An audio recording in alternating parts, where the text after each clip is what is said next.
Okay. It's not good, that's for sure. So initially, Jordan, I'm going to be honest with you. I was going to do Poltergeist, and then when I went to get the Final Girls off of, sorry, hold on, I need to blow my nose. When I went to get the Final Girls digitally, hold on, hold that thought.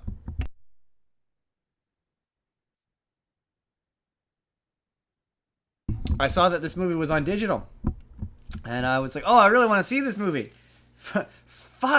Fuck Poltergeist. Let's watch this instead. And this is Good Boy. Oh, God. Oh, whoa, whoa, whoa, whoa, whoa, whoa. Look who's Whoa, here. whoa, whoa.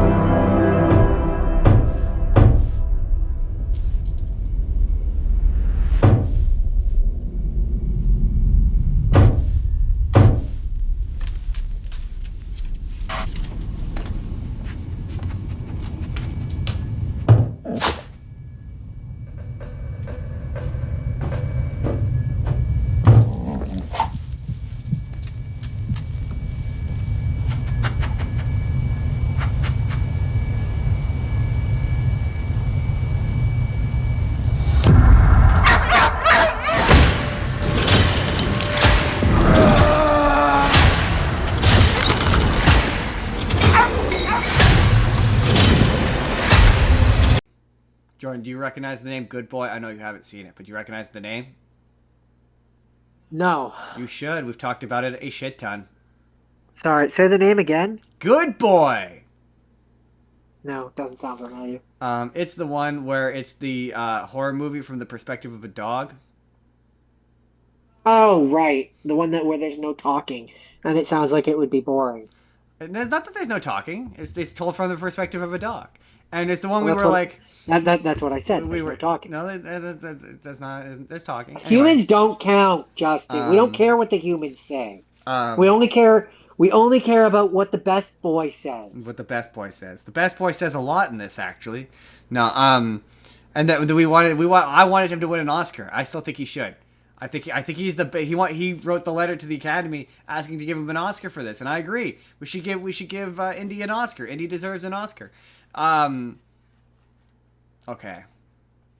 The other interesting thing about this is I was watching I was watching our pals over at Toon Talk 2.0, and Virus was talking about this movie, and he said he didn't like it. Which anytime a friend says that they don't like a movie, that automatically makes me go, well, now I need to watch it more than ever. I need to know if they're wrong or not. And so I muted it, and I just watched him talk about it with the sound off. At one point, he's doing like it was really funny. Anyway, he didn't like it, and I will definitely say it's not a movie for everybody. It very much, yes, it takes place from the perspective of the dog, right? The whole movie is told from the perspective of the dog. That does not mean that humans don't talk. Does not mean all the humans, you never see their faces. You other than like it's sort of slightly obscured. You kind of see the main guy's voice or face sort of towards the end, but it's yeah that him the dog and the owner move into his dad's or his grandpa's cabin, and the dog starts seeing spooky shit, starts seeing spirits. He starts seeing like the owner starts acting peculiar. He starts acting strange. He starts acting out of character, and at the end, spoiler alert, he gets taken away by what appears to be a demon. However, if you remember that this is a movie told from the perspective of a dog, that changes everything. So early on in the movie, you discover that the owner, the main guy, is sick, and the reason why you see it, the movie starts with he's playing with the dog, whatever, and he collapses and he starts to bleed from the face, and then the next scene is him in the hospital with the dog in the hospital, and the next scene is he's driving up to this cabin. He's trying to get into the cabin. He calls the sister. He's like, oh, why are where's the keys to get into Grandpa's cabin? She's like, why would you want to stay in the haunted cabin? Because I just need to get away or whatever. I need to get away from it all. And throughout the movie, you see him getting progressively sicker. So he's like, at one point he's coughing up blood, he's hacking, he's got this really nasty cough. At one point he gets into a fight with the sister where he's like, every time you phone me, you treat me like a patient. I just want to be I just want to have one conversation where you don't treat me like a patient. And the sister says that he's like, oh, the dog keeps hanging next to me. He won't leave me alone. Like he constantly wants to be next to me.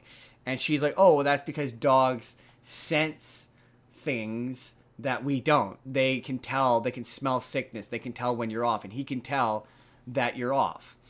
And so the movie is not so much a spooky ghost thing. It's ambiguous. So it could be either thing. It could be a spooky ghost thing, and the owner was taken off by a demon or whatever. But when you remember that it's a dog, and the dog doesn't understand death, and it doesn't understand mortality, and it doesn't understand human illness, it's a movie about a dog dealing with an owner with a terminal illness.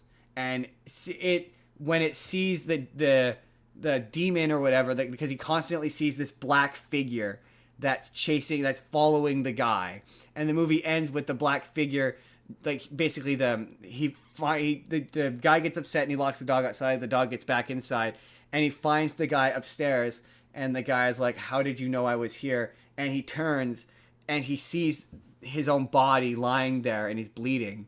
And he's like bleeding from the nose, like he's sick or whatever, and he's dead. He can see that he's dead. And the ghost or whatever yanks him and drags him down to the basement into a portal. And as the thing's dragging him away, the dog's trying to save him. And he's like, you're a very good dog. And then the thing takes him. And that's the dog basically seeing the owner die. And earlier in the movie, they run into one of the neighbors, and the neighbor's like, oh, I found your grandpa. I'm the one who found him dead.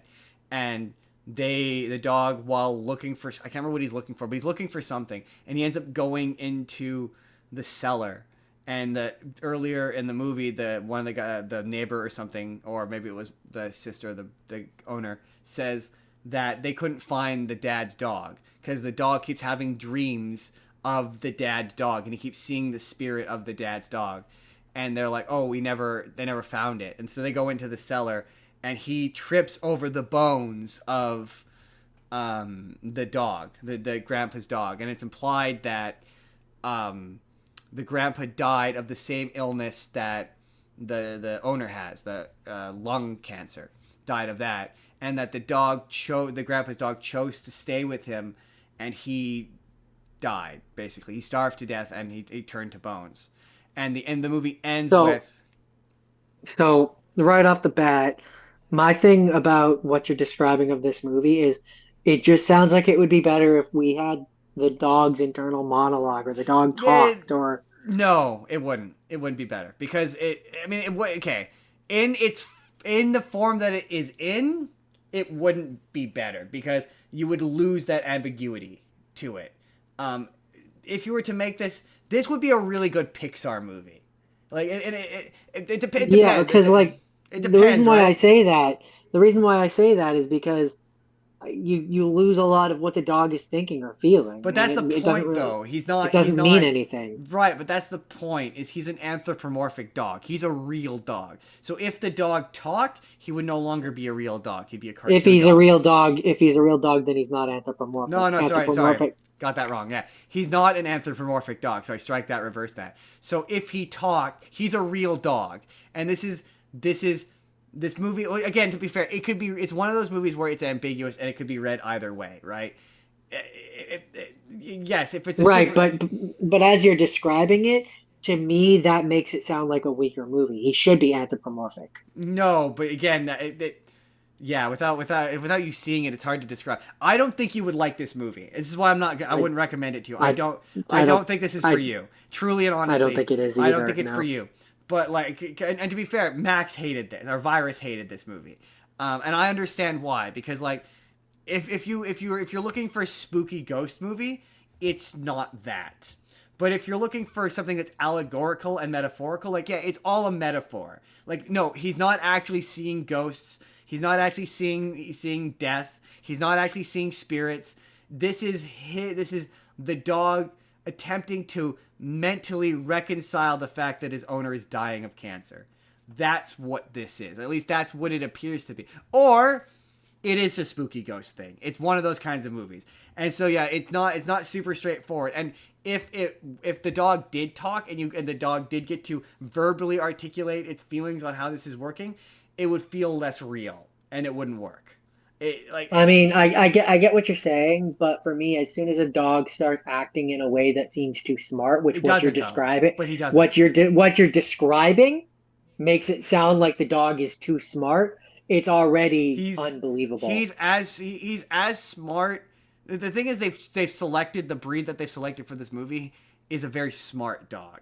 So it is smart in the way that a dog of that breed, you would believe him to be that smart. He's well trained enough that it's believable. It never reaches a point of being unbelievable, if that makes sense. Indy is a very good boy. He's the best boy. And yeah, again, but you're describing the dog having dreams and interpreting things. Well, that instantly he's makes not it too smart. No, he's not interpreting it. He's not having dreams. Yeah, he's not interpreting those dreams. He's just seeing. Yeah, no, it's well, okay, it is and it isn't. It is slightly anthropomorphized in a sense, but the dog's actions, he never does. You know me. I guess I'll put it to you this way, Jordan. I'm the first person to nitpick a shit, right? You know me. I wouldn't if I was like the dog is too smart, I would be the first person to sit here and be like the dog is too smart and it's unbelievable. Like it's a better version of. It's funny. It's ironic because I said I didn't like Stray. It's different because it's a live action dog. I think that's what the difference is. Is he doesn't do anything that is unbelievable for a dog in that situation to do. I guess is my point. For me anyway. I'll take you at your word. But yeah, if you're looking for like a spooky, scary, I will say for a lot of the movie, it didn't work for me until the end. When it became metaphorical, like as the movie went on, it became okay. No, I think this is metaphorical, and it's working for me. For a lot of it, I was having an issue with. I don't emotionally relate to this creature because he's a dog. He doesn't have the same emotional response to things as I would because he's a dog, and it's making him hard to relate to, and it's making this hard to follow. But yeah, once it became allegorical, I was like, okay, this is actually kind of interesting. I see what they're going for here, and like. The other thing I will say to wrap up is I'm just gonna say it. Seems like it would have been a fun movie to make. It was 400 days to shoot, and you just hang out with a dog all day. I mean, I can see that. That doesn't sound like a bad time. Also, $700,000 budget. Very cheap. Want to guess how much it made?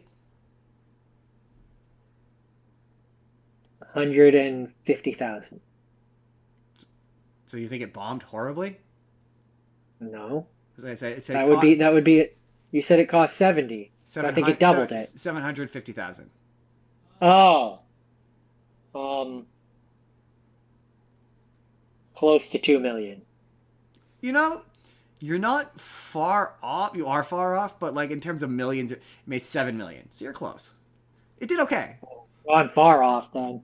You are far off, but you're correct in the sense that you guessed millions.